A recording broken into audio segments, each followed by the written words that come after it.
Chào mừng quý vị khán giả của đài LittleSaigon TV. Cảm ơn quý vị đã theo dõi chương trình Góc Khuất cùng với Chelsea. Hôm nay Chelsea có mời được hai vị khách mời quay lại với show chúng ta nói về buôn bán đất và cho những người nào muốn đầu tư đất như thế nào. Thank you so much for joining the show. Hi, Nikki xin chào quý vị khán giả. Hello, I'm Tony Tavright with Professional Land Corporation. Thank you again for joining the show one more time. And the last time, you want to do a summarize of what we've spoke about the last time? If we remember. It's been a while. It's been a little while, sure, but we were talking about our company. We specialize in land in high growth areas, and we focused last time on the Victor Valley region, which is here in Southern California, about 75 miles from Little Saigon, and lots of good things are happening there. Yes, hồi kỳ trước lúc mà mình nói chuyện là mình nói về cái khu Victor Valley, thì cái khu Victor Valley có 4 thành phố trong đó. Bây giờ họ phát triển rất là nhiều cái công ty lớn họ vô, họ bắt đầu mua rất là mấy cái mẫu đất rất là lớn để họ xây dựng. Wow, yeah, I heard someone talk to me about last time a while ago. Like she invested in somewhere in Victor Valley, Victorville, and then she told me like it's a big growth. So is it too late for people to invest right now? No, it's not too late. In fact, the area is really poised for tremendous growth, and close to 500,000 people now in that valley, and it's expected to hit 1 million in the next 10 to 15 years.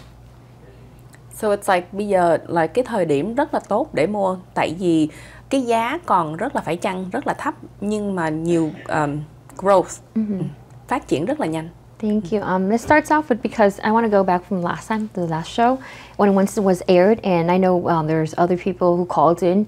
And is there any questions that we want to answer for the viewers today?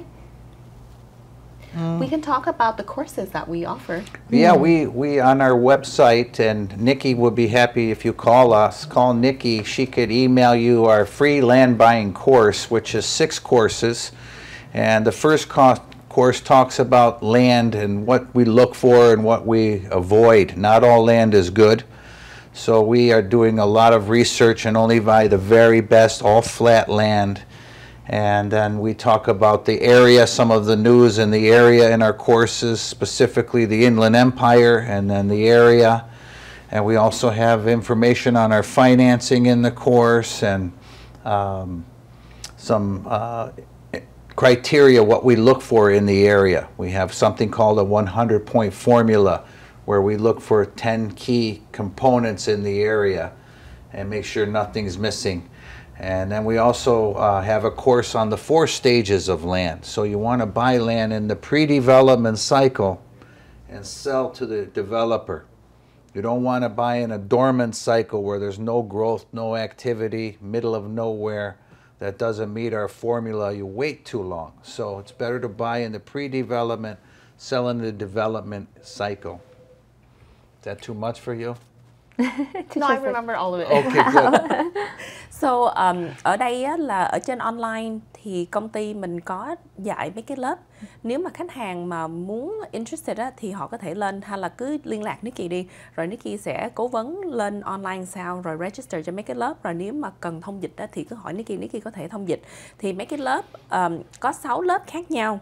Thì Tony nói cái lớp đầu tiên á, là mình dạy là về cái công ty họ coi cái mẫu đất làm sao trước khi họ mua.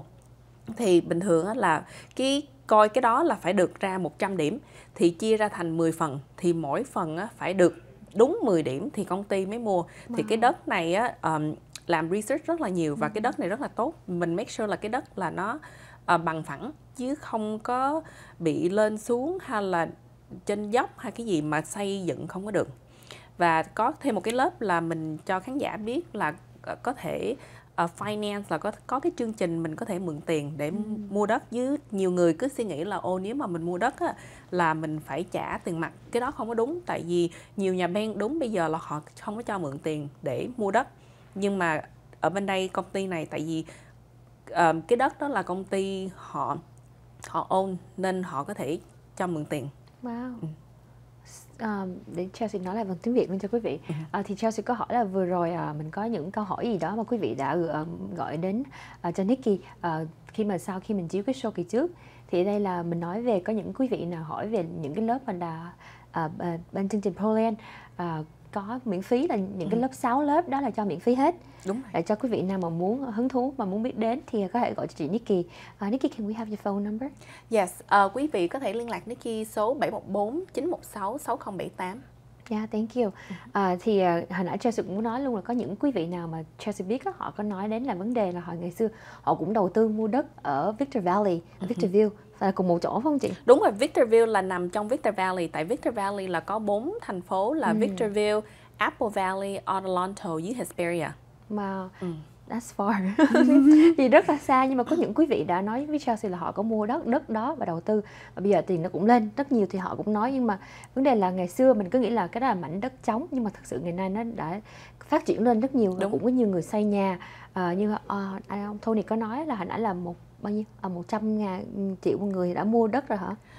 Bây giờ là hồi đó là có 500.000 người ở trong cái khu đó. Bây giờ trong vòng mấy năm nữa là họ nói là sẽ lên thành 1 triệu người ở trong cái khu vực đó. Nên công ty này lúc mà mua đất á, là mình mua cái khúc mà chuẩn bị phát triển và vô đến cái lúc phát triển. Với mình không có mua cái đất ngay cái thời gian mà không có activity, là giống như không có cái gì phát triển hết, thì mua cái đó thì phải chờ rất là lâu. Right. Wow. It's a big expand. It expands like the land, the people, Huge, yeah. population. So because back then, when, I don't drive around a lot, and I know it's like a big space. But now I'm hearing from you both, it's like a growth, and a lot of people like living there. So for our program here, it's to invest in land. Can they invest in homes too, or just land? They can invest in homes. I don't do homes, but Nikki does. So I focus, I'm a land specialist. I work for professional land. They've been in business since 1974. So they've been eat, sleep, and breathe land for a long time. That's all they do. And we offer our own easy seller financing for our purchasers. No credit check, no income verification, excellent terms and rate and so forth that they won't find anywhere else. Thì bây giờ giống như Tony nói là làm nhà cửa, thì Nikki cũng có làm nhà cửa, nhưng mà về ProLand là mình chỉ bán đất thôi. Gần 50 năm rồi là chỉ specialize đất thôi. Thì mua nhà cửa thì cũng kết, nhưng mà bình thường mấy người mà họ muốn để dành cho con cái đó là mua đất á, một khi mà từ bắt đầu phát triển cho đến lúc mà phát triển rồi là nó có thể lên từ 4 cho đến 10 lần. Nên it's like exponential growth. Yeah. Thì rất nhiều cái là quý vị nào đang thắc mắc là có thể các quý vị đã có nhà cửa rồi, quý vị muốn đầu tư vô đất thì có thể gọi thẳng để mà trực tiếp hỏi thêm những câu hỏi, đó là tư vấn miễn phí. And then I remember we talked about the train, the high speed train. So what is it? Does it relate to land? Well, it relates to land because the area is going to be booming with growth. So there's a big project called the Brightline High-Speed Rail Project that's going to be going from the Victor Valley to Las Vegas, right through the 15 freeway, right in the middle, 200 miles per hour. So they have 2 stations going in the Victor Valley, one in Apple Valley City and one in Hesperia, and a third going in Rancho Cucamonga, and one in Las Vegas, of course. Oh. So this is a big project, and the Brightline company is already operating high-speed rail in Florida. So they're very successful. They've had millions of passengers so far, and the latest news that we just received was they'll be breaking ground soon. So we have a lot of interest, and people want to invest in land in that area because they feel it's going to be going higher, and I tend to agree. So that's what's happening with that. Thì cái đó là công ty họ chuẩn bị xây một cái, mình nói là xe điện phải không? Xe lửa hay cái tàu? Hay là tàu xe ngầm. tàu. Tàu ngầm là subway, là underneath. Còn cái này là ở trên chứ không có phải nằm ở dưới. Thì giống như subway bên New York, nhưng mà cái này thay vì nằm ở dưới là nó nằm ở trên. Mà nó đi rất là nhanh, tại vì 200 miles per hour. Có thể đi từ cái khu vực mà mình nói Victor Valley, đi thẳng qua đến Vegas. Là thay vì người ta phải lái xe, nhiều khi muốn đi chơi Vegas, dắt gia đình đi chơi, hay là mình đi chơi với bạn bè lái qua Vegas, nhiều khi kẹt xe là cũng từ 6 cho đến 8 tiếng rồi. Còn cái này mình đi cái này thì nó rất là nhanh, trong vòng chưa đến 2 tiếng nữa. Mà cái công ty này á, là họ đã có cái xe lửa, xe điện đó sẵn ở bên Florida rất là lâu rồi, nên bây giờ họ đem cái đó qua bên đây.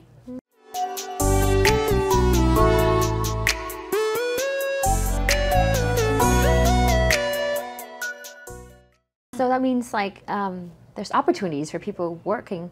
Like, yeah, and then they can have their homes there, and then they can use the high-speed trail, or it's kind of like a subway, right?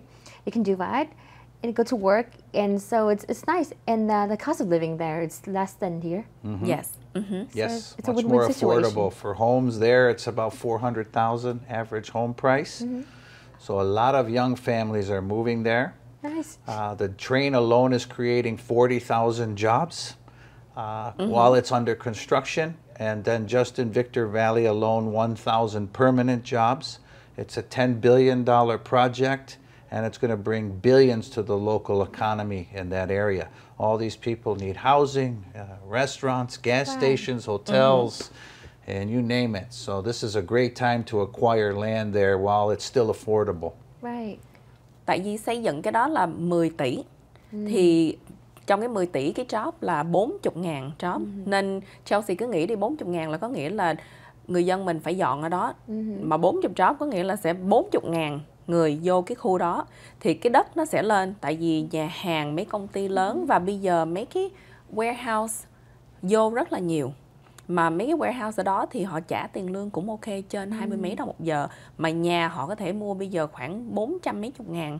Thì đời sống ở đó, cái giá nhà 400 mấy chục ngàn mà họ làm lương 20 mấy đồng một giờ, thì cái đó là họ sống rất là thoải mái. Right. Let's bring Vietnamese food over there. Yeah, Yes. so more boba shop. Thì I actually heard Adelanto đó thì có một cái chùa thì họ muốn làm thành một cái khu phố Việt Nam. Sau đó quý vị nào mà đang có hứng thú mà muốn cuộc sống mà nó nhàn hơn bây giờ, là giá nhẹ ở dưới đó là 400.000 mà quý vị ở sung sướng hơn. Tiền lương nếu mà làm, quý vị nào mình làm mà không có như là mình đã làm trong warehouse, làm như là mấy cái kho nhà để mà chuyển đồ này kia đồ đó, thì có những cái công việc họ dưới đó họ trả tiền lương cao hơn vì không có đủ người như dưới đây. Thì là tiền nhà thì thấp hơn mà công việc tiền lương thì cao hơn. Thì quý vị nào mà đang suy nghĩ nên đi đâu thì không cần đi xa cái Cali, vẫn ở Cali nhưng mà chỉ là ở bên cái vùng Victor Valley. Thì ở bên đây Proland cũng có mấy cái mẫu đất mà mình có thể mua, xong rồi nếu mà mình muốn thì mình có thể xây nhà. Nhưng mà tốt nhất là cứ mua để dành đó đi, tại vì bây giờ nó phát triển rất là nhiều nên mấy cái người builder họ sẽ vô họ mua lại từ mình. Thì lúc đó là mình làm cái tiền lời. That's nice. Of all the changes within the couple years, the last time I spoke with you guys, and now there's a train, and the next time, what's next? Well, there's a lot of things happening. There's two big airports out there. And one is in Victorville, and one is in Apple Valley. And there's a lot of industrial land opportunities in those areas. The one in Victorville is the largest economic driver for that region, Southern California Logistics Airport. This is a foreign trade zone for U.S. Customs, so they can fly the cargo there duty-free, tax-free. They already have many billion-dollar companies there: Boeing, FedEx, Rubbermaid, Dr. Pepper, Goodyear Tire, Mars Candy. And just in the last few weeks, we had announced Amazon is opening over 1 million square foot warehouse there. Mars Pet Care, 500,000 square feet. Iron Mountain Coffee, for the coffee drinkers out there, huge warehouse. So 2.6 million new square feet of warehouses just in that project alone, just recently announced. Wow. So we have a lot of good news, and the news is what gives the investor confidence to buy in that area because they see the growth. Thì giống như Amazon là công ty rất là lớn mà bây giờ là họ vô đó, họ được approve xong xuôi, họ cũng xây xong rồi nhưng mà họ chưa có mở, tại vì bây giờ họ đang mướn người. Nên một khi mà họ mở đó là đúng nhiều người phải dọn xuống đó nữa, tại vì họ có cái job opportunity ở dưới đó. Wow. Và gần hai cái airport nữa, hai cái sân bay. Sân bay vận chuyển đồ. Apple Valley. Yeah. Victor, the two airports are in Victor. One is in Apple Valley and one is in Victorville. The one I just mentioned is Victorville. Now in Apple Valley, it's a smaller airport, but Walmart has built their largest distribution center in the state of California there, 1.3 million square feet. It's over 35 acres under roof. And Big Lots is another big company you may have heard of. They have built a $115 million warehouse next to Walmart. There's several others there. And we just had a recent announcement for another 1 million square feet. We don't know who it is yet. They're just in the approval process, so not approved yet, but that's great news for the area. These are bringing thousands of jobs, and again, these people need housing, apartments, restaurants, service business, you know, banking, you name it. So that really propels the growth, and one of the reasons we're so high on this area is because of all the jobs coming in, big companies. Thì lúc mà mấy công ty này lớn vô đó thì người ta vô nhiều hơn thì phải xây trường học, nhà cửa, plaza. Thì lúc mà mình có một miếng đất ở đó đó thì mấy cái công ty này sẽ cần mua đất lại từ mình. Thì giống như hồi đó như Riverside ai cũng nói là xa quá, sẽ không có phát triển, mà bây giờ 1 acre Riverside là cũng hơn 1 triệu rồi. Yeah. Với là hồi nãy ông Tony có nói là bây giờ ở dưới đó mình đã có big Walmart and Big Lot, mà là hai cái bự đó, mà hai cái đó những quý vị nào mà biết mà mua đồ mà rẻ tiền á, lower price, Big Lot and Walmart mà đã xây ngay đó rồi, thì cho ai mà muốn thích ở gần đó những chỗ mà tiện. Bây giờ Chelsea muốn hỏi là the population of the Vietnamese community, how big is it or how little is it down there? Do we know yet? You know, I don't have the demographics on that, but we could get that information for sure. But the good news is you don't have to move there. Most of our buyers live in Little Saigon. They live in San Jose. That's true. We even have foreign people buying over here. You know, because they see the growth, they see the potential, and it's one of the last affordable areas. I mean, it's just like Rancho Cucamonga was 20 years ago. It's over $1 million an acre for 1 acre of land now in Rancho Cucamonga. You could have bought it for 20 to 50,000 an acre 20, 25 years ago. So now that opportunity is too late. You have to go to the next area. And all the builders that built up Rancho Cucamonga have moved. It's only 30 minutes north. And they're doing the same projects and building again. So building goes in cycles. History repeats itself. And the key is to know where, and that's why the knowledge is power for the listeners. It's true. I agree with that. Thì cái khu này, cái khu Victorville area đó, Victor Valley area thì nó nằm ngay trên cái Riverside với Rancho Cucamonga. Thì tại vì Riverside với Rancho Cucamonga bây giờ rất là mắc rồi, nên người ta từ từ người ta đi lên tí xíu nữa, thì lên tí xíu thì cái đất ở đó vẫn rất là tốt. Thì quý vị khán giả nếu mà thích nghĩ mua thì thiệt sự họ không có cần phải ở đó. Thì mình mua để mình nắm giữ, mình lấy để mai mốt có người mua lại từ mình. It was my anxiety attack that I thought we have to live there. No. Like, but that's good. Quý vị, thật như Chelsea có hỏi là tại vì cái tỷ lệ của người Việt Nam mình ở dưới đó Victorville là Victor Valley là bao nhiêu %. Thì nhưng mà ông Tony và chị Nick nói là mình không cần ở đó, mình có thể mua để đầu tư thôi. Rồi sau đó mình để cho người ta mướn, hay là sau đó mình xây nhà lên, mình làm cái gì đó rồi đó mình không cần xây nhà nữa, mình có thể mua, nhưng mà có những người công ty lớn họ có thể mướn lại miếng đất của mình, họ xây dựng lên ở những công ty khác. Thì Chelsea cứ hỏi là mình cứ phải ở đó, nhưng mà thực sự không cần ở đó. That's good. Lúc mà mình có một miếng đất rồi là cái công ty khác họ sẽ mua lại từ mình. Usually nếu mà họ mướn thì cũng ok, nhưng mà tốt nhất là cứ bán cái miếng đất đó cho người ta đi để mình lấy cái tiền lời rồi mình mua thêm một cái miếng đất khác. That's good too. Buy and sell and invest. So That's right. You must invest. Land banking. So let's go back to the previous show. I asked like, how do you know it's a good land? Like, how will I know if we're investing in a good area, good land? Well, that's why you want to work with an expert that knows land, and we know what to look for, what to avoid. So easements are on property. We make sure where they're located doesn't affect future development. We don't like hilly land. We like it flat. We check the title. So all that work is done. So when someone buys from our company, they have peace of mind. They know it's good quality. Thì bên đây là công ty đã research hết rồi.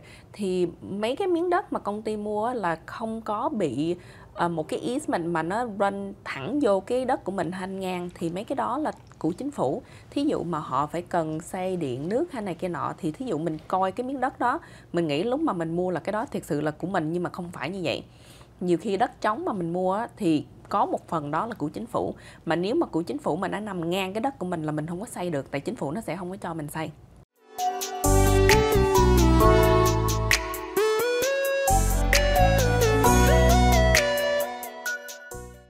Now I want to talk about the 6 courses again. For some people, they think, how do they get to learn those courses? Is it online, through Zoom? Do they get anything out of it? How long does it take? Oh, it's easy reading. Each course is only a few pages of reading, so maybe 10-15 minutes per course, and they can take it at their leisure. It's free, not required, but some people just the first course is enough, and then maybe they want to do something. But the key with land is no headaches to own land. The land doesn't know who owns it. The land doesn't care who owns it. It's going up. So the key is buying quality, and we have all different zonings: residential, commercial, industrial. So zoning affects the value of land. Commercial is usually your highest, and agriculture is usually the lowest value, but doesn't mean they don't all increase. So it depends on the buyer's budget, what's comfortable. So we would consult with them, find out what's comfortable, and then help them choose some properties. Thì nhiều khi khách họ lên online xong họ thấy đúng là công ty mình offer đến 6 lớp, mà bình thường họ lấy 1-2 lớp là họ thấy họ rất là thích rồi thì họ sẽ liên lạc Nikki, hay là trước khi họ lấy lớp họ cũng có thể liên lạc Nikki. Rồi một khi sau đó họ có mấy câu hỏi đó thì Nikki với Tony sẽ cố vấn, mời họ vô văn phòng, hay là cố vấn qua Zoom hay là trên phone cũng được, giải thích tường tận để cho họ hiểu. Xong rồi một khi mà họ thích, mà họ muốn coi mấy cái mẫu đất mà mình có thì họ sẽ vô văn phòng. Yeah, it's good, the knowledge. It helps them. So with anything, like, they can learn that and use that for, certain things in the future. You never know. And they can educate others as well. Yeah. And is there anything that I missed that we did not mention about besides the, I'm looking in front of me, is the newsletter, the Pro-Land News. And I know your company is Pro-Land, so Pro-Land News. Yeah, ở công ty này 1 năm mình làm báo 1 lần. Thì trong cái tờ báo đó là mình có tin tức mới nhất của trong năm đó để cho khách có thể đọc. Thì cái đó Nikki cũng có thể email cho họ. Và nếu mà cần thì Nikki cũng có thể thông dịch. Okay, thank you. That'll be nice. So quý vị nào mà muốn những cái thông tin mà giống như từ mình cái là báo, giống như news, tờ báo của công ty á, thì các quý vị có thể email hay gọi thẳng cho chị Nikki đây. Chị Nikki có thể email lại cho quý vị, hay là như quý vị nào mà không rành tiếng Mỹ, chị Nikki có thể thông dịch trực tiếp qua phone luôn. That's nice, very nice. And sometimes we have people who they're curious about different things around us, and they want to know more. As you said, knowledge is power. Yes. And like I said, besides, is there anything else we want to share with the viewers? Well, you don't have to be super rich to buy land. The land is still affordable in this area. So, for example, we have 2-acre residential lots starting for $40,000, and it's very close to a Buddhist temple that's in that area as well. That's very popular. So a lot of the listeners may like to learn more about that opportunity. It's very affordable, and then we have other locations as well. Thì ở Orlando có cái chùa là Thiện viện Chân Nguyên, thì gần đó là công ty có đất ở đó, và giống như 40.000 có thể mua khoảng chừng hơn 2 acre. Mà cái 40.000 đó là khách hàng không có phải là trả off hết, có thể down 35% rồi trả payment mỗi tháng từ 5 năm cho đến 10 năm. Và khán giả mỗi lần mà có câu hỏi thì cứ gọi vô, đừng có nghĩ là phải mua mới gọi được. Không, lúc nào cũng gọi được hết, rồi Nikki có thể trả lời. And then my questions for certain viewers, they want to invest, but they want to know how long can they start selling the land, or how long will people buy the land from them? It takes years, months, or forever? It takes patience for land. Okay. As an investor for land, you want to be patient and wait typically 5 to 10 years. So it's not for everybody, but why do you want to wait is because the population is booming. So there's only so much land. It's a fixed supply. None of us can make more land. So as the area continues to grow, the supply is decreasing, and this brings the demand higher. Supply and demand. So we like this area because of the strong growth. There really isn't a faster growing area right now in Southern California, or we would be there. So that's the area to look at. Thank you. Thì cái khu đó giống như Tony nói, bây giờ là phát triển rất là nhanh ở dưới Nam Cali.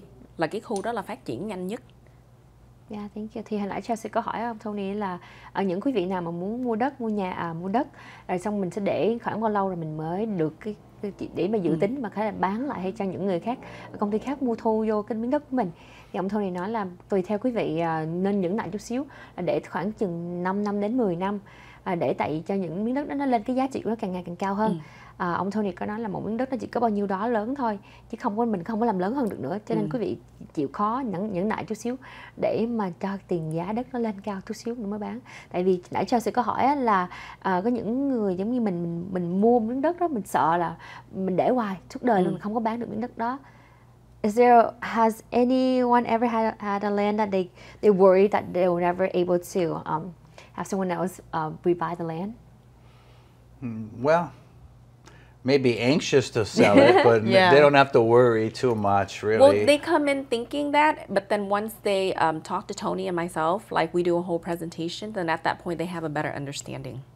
Yeah, that's good. And for the listeners and viewers that are outside the area that can't meet with us, we can do a webinar for them. You know, so say they're up north somewhere, because we recently had someone purchase from Sacramento area. Yeah. They drove all the way here. They didn't have to, but they drove all the way here. We could have done a webinar, but it was a pleasure to meet with them. That's so nice. And we helped them out for their future, and they made a great decision. Khách Việt Nam. Wow. So mua xong and then được cái tin tức là Amazon vô chuẩn bị mở. Nên cái khu đó rất là tốt, họ mua cái thời điểm rất là tốt. Thì cái thời điểm bây giờ mua rất là tốt tại vì phát triển rất là nhanh. Dạ, thì nãy Chelsea có hỏi là những câu hỏi mà mình sợ không, là nếu mà mua miếng đất đó là không có ai mua lại hết. Thì nhưng mà ông Tony và chị Nikki nói là có những người họ đã mua miếng đất đó mà họ buy từ xa nữa. Mình phải nói là nói ngược lại là quý vị nào mà có thắc mắc đó, cứ có thể gọi cho chị Nikki để mà trực tiếp mà nói chuyện thêm. Như ông Tony nói luôn là hồi nãy là có những người mình có thể gọi phone từ Zoom, mình không cần buy đến, nhưng mà có hai vợ chồng từ Sacramento là ở Bắc Cali phải không? Xa lắm luôn á. Là cách 8 tiếng 12 hình như họ nói 12 tiếng. 12 tiếng mà lái xe với nguyên một gia đình dễ thương lắm, lái xe với 3 đứa con. Mà cũng là Việt Nam. Việt Nam mình thích đất lắm. Việt Nam rất là thích đất, thì cái đó là em biết luôn. Thì là quý vị mà tưởng tượng ra là một gia đình mà là lái xe xuống đây 10 mấy tiếng để mà gặp trực tiếp mà nói chuyện và cũng đầu tư đất luôn. Có. That's so sweet. Nhưng mà thực sự quý vị chỉ cần có thể là gọi qua từ phone, từ Zoom thôi, chứ không cần trực tiếp mà lái xuống hay bay xuống. Mà nếu mà muốn bay xuống thì Tony với Nikki cũng rất là niềm nở để gặp. Tại vì thích gặp khách, để mình biết là mình có thể giúp một gia đình vậy. Trực tiếp hơn. Dưới đất là lâu dài, thì giống như Tony nói là từ 5 năm đến 10 năm. Nhưng mà cái khu đó phát triển trong vòng 3 năm là đã thấy có công ty khác offer rồi. Nhưng mà tại vì dân chúng move vô càng ngày càng nhiều thì mình recommend giữ nó lâu hơn tí xíu. Mình giữ lâu thì giá nó càng cao. That's good too, yeah. And then any stories we can share besides that, the family? Well, you asked me a funny question. Do people worry about when they're going to sell? I have opposite a lot of times. I have a Vietnamese customer, Mr. Pham. He paid $74,000 for 9.8 acres. Wow. And good deal. 3 years later, offered $335,000 cash price, and that was the starting offer because it was a big builder. Needed not only his, but they bought many lots around and they needed his. No, he won't sell. Refuses. So I told him we can maybe get $750 from this buyer. It was a big billion-dollar company, Lewis Group, and no. He refuses to sell and still holding. Wow, he's waiting for it. And it has gone higher. So in the end, he's the big winner. Wow. He's not in a hurry. So land is very good hedge against inflation and keeps continuing to go up. So it's very good to plan for retirement, college for kids, thinking of the future. This does not get rich quick. Right. You know, more safe. Right. If you plan to invest in gold, right, why not invest in land? Đúng rồi. Right. Thì phải mình kiên nhẫn.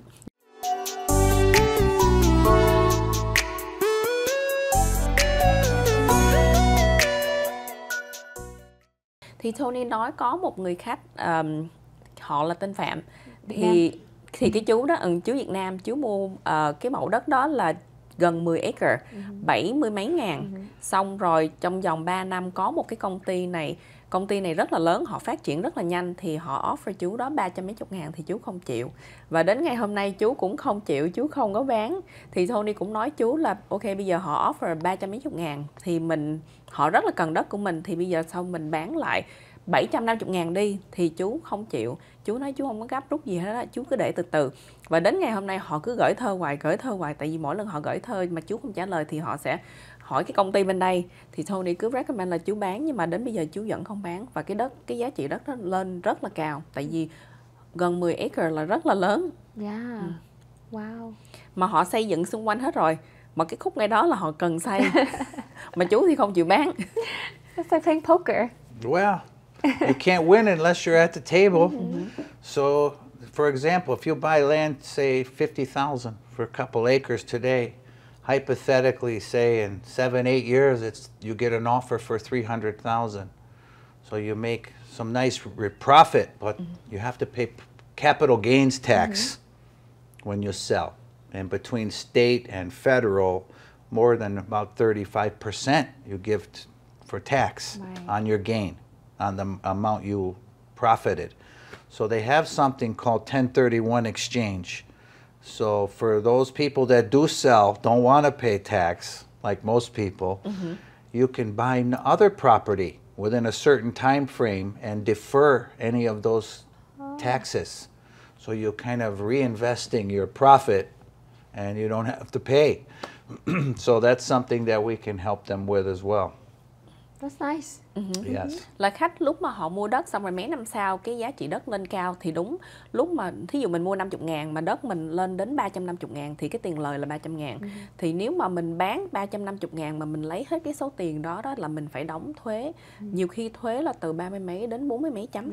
Thì nhiều người họ không có muốn đóng thuế thì họ mới lấy cái tiền đó họ mua một miếng đất khác bự hơn. Và lúc mà họ mua cái miếng đất khác bự hơn là mình nói làm cái giấy tờ đó gọi là 1031 exchange. Nên nếu mà có cần câu hỏi thì cứ gọi Nikki với Tony có thể giải thích và có thể giúp làm giấy tờ. Tại vì cũng có nhiều khách họ mua xong rồi họ được cái giá cao hơn thì họ lấy cái tiền đó họ mua một miếng đất bự hơn từ công ty. Nhưng mà cái đó là hồi nãy là cái mình có thể ngừng defer tax, rồi là mình defer rồi mình giảm ngừng lại cái nhà bên kia, cái thuế bên nhà bên kia. Cái thuế đó là mình không có đóng bây giờ, tại vì mình nói là mình lấy cái số tiền đó mình mua một cái miếng đất khác, chứ không phải là mình giữ để riêng tư cho mình. Cũng có cái cách là mình nói mình đầu tư lại thì sở thuế họ không có lấy tiền liền. That's nice. Là defer có nghĩa là không có phải là không bao giờ đóng, dừng lại thôi. Từ từ sẽ đóng một khi mà mình lấy hết cái số tiền đó ra. Nhưng mà cũng dừng lại được một chừng nào. Đúng rồi, cũng mấy năm. Yeah, that's nice. Nếu quý vị nào mà mình nãy mình nói là những cái quý vị đang thắc mắc là defer là dừng lại tiền thuế đó như thế nào, có thể gọi chị trực tiếp nữa. Và có nghĩa là hồi nãy giờ mình nói rất là nhiều cái mà quý vị có nhiều thắc mắc như Chelsea và chị Nikki và ông Tony đây không có đủ thời gian để mà nói thêm về vấn đề đó, thì cứ gọi đi là mình nói là free consultation, là miễn phí để mà cố vấn ha. Đúng rồi. Để cho quý vị nào mà có những cái câu thắc mắc mà hồi nãy giờ nhiều khi Chelsea ngồi đây không có biết rõ là quý vị đang muốn hỏi những câu gì, nhưng mà mình cứ bây giờ mình nói tiếp nữa, mình còn khoảng 5 phút nữa. So we have about like 5 minutes. Within this 5 minutes, is there anything else? Anything that you want to share with myself and with the viewers? Well, yeah, land is very simple to buy and hold. There's no headaches. There's no maintenance. There's no tenants. Right. There's no income typically, so you don't want to invest all your money in land. You do have to pay property tax in California. The good news is property tax is low. It's only 1.25% approximately of what you pay for the land. So if you buy land for $50,000, 1.25% is approximately $600 per year. And that you could potentially write off as a tax write-off, so you give that to your accountant. But other than that, you just put it away for the future. Check it once a year. You don't have to check it like the stock market every minute, every day. Not every minute, not every volatile. second. Yes. Oh my God. You don't have to worry about some bad news coming out overnight while you're sleeping and your stock drops 30, 40%. That's happened to me. I used to be a stockbroker. So I like land because, it's just more of a smooth ride. And historically, fortunes have been made in land. Very calm. It's really nothing new. Thì đất là mua là lâu dài và rất là chắc.